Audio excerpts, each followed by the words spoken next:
Robinette story you wanted to say. So, okay, so when you asked me my favorite game and I said Space Invaders, I probably should amend that to say, no, actually, Adventure.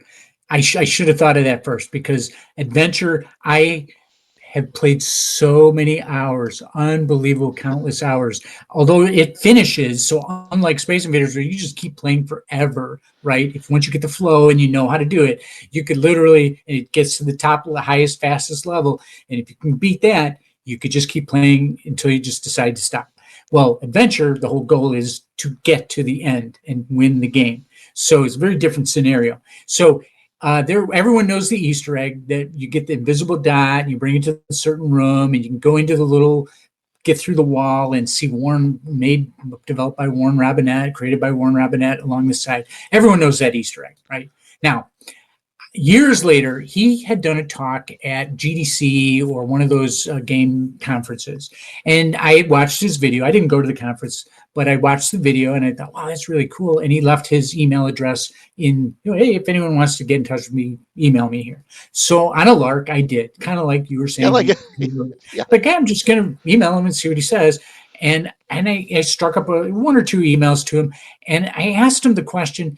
There's a couple of Easter eggs in the game. Everyone knows that one. Did you know, or like, why did you put this Easter egg in there? There's two Easter eggs, and not too many people know about them.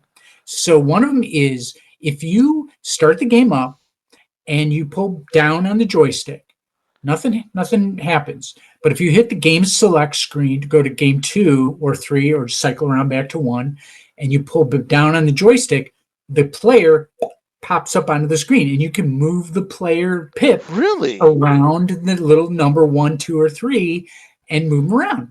I don't think too many people know that. Well, and I asked him that.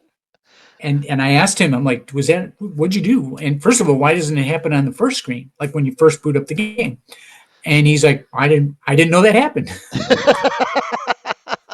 So just like you asked me about how'd you get it to slide over?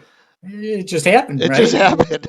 That's amazing. A happy accident, right? So I think he said he didn't know about that, if I'm remembering right. This is a couple of years ago. So I might be misremembering. But the other one was, if you win the game, you get the little sound, the sound, right? And everything flashes on the screen or whatever.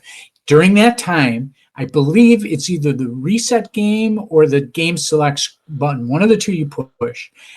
It goes into a crazy mode where it finishes the song in either, I forget, like super slow sound or really fast sound or something like that. So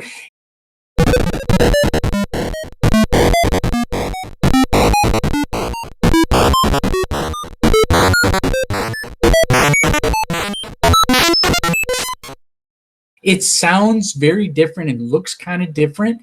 And I asked him about that. Like, did you put that on there on purpose? He's like, I didn't know it did that. So second Easter egg, very same game, three Easter eggs, one intentionally put in there, two, not many people know about it, I think. No, very interesting, actually. But as kids, how did we figure that out? I don't know. I was just pulling down on the joystick one day. How long did you play Adventure? I remember using the bridge in that game for hours trying to figure out if you could go someplace or get someplace interesting or not.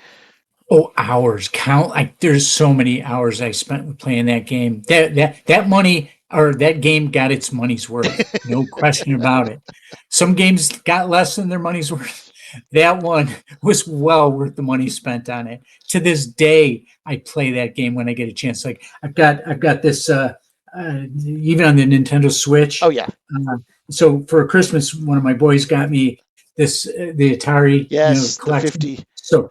And it's a great thing. And I played, the first thing I did was load up Adventure, and I did the little thing, and I moved around, and I showed my son, I'm like, hey, check this out. Move down, or I guess not joystick, it's a little thumbstick on there, but I'm like, check this out. Oh, it works. That's cool. So I was wondering if it was an emulation or a recreation. No, obviously it's an emulation because it's got that in it. And then I don't remember if I don't think I did the reselect thing, because you kind of, on the Switch, you got to do a funny thing to reset it. I forget how you do that. But yeah, so that was neat that he actually responded and seemed pretty nice. Yeah, that's cool.